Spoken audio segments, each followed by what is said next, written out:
Vaikom taluk headquarters ആശുപത്രി ദേശീയ നിലവാരത്തിലേക്ക് ഉയരുവാൻ സാധ്യത തെളിയുന്നു. ഇതിനായി ദേശീയ ഗുണനിലവാര പരിശോധനാ സംവിധാനത്തിന്റെ പരിശോധനകൾ ഉടൻ നടക്കും. NQAS പരിശോധനയ്ക്ക് വിധേയമാക്കുന്ന കാര്യങ്ങളിൽ വലിയൊരളവിലും ഇപ്പോൾ തന്നെ വൈക്കം താലൂക്ക് ആശുപത്രി നിർദ്ദിഷ്ട നിലവാരം പുലർത്തുന്നുണ്ട്.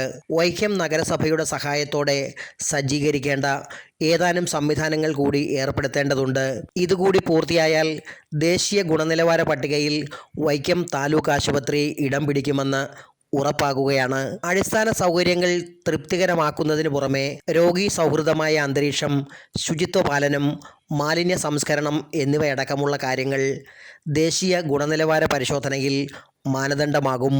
പട്ടികയിൽ ഇടം പിടിക്കുവാൻ ആവശ്യമായ മുന്നൊരുക്കങ്ങൾ ത്വരിതഗതിയിലാക്കുവാൻ ആശുപത്രി വികസന സമിതി യോഗം തീരുമാനിച്ചു. വൈക്കം നഗരസഭ ആക്ടിംഗ് ചെയർമാൻ PT സുഭാഷ് യോഗത്തിൽ അധ്യക്ഷത വഹിച്ചു.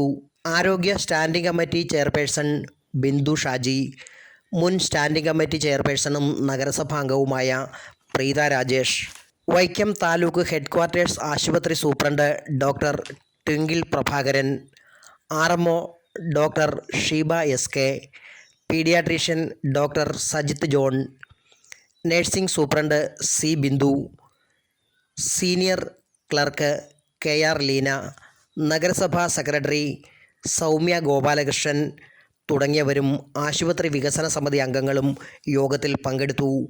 Praveen Bhaskar, city voice, Vaikom.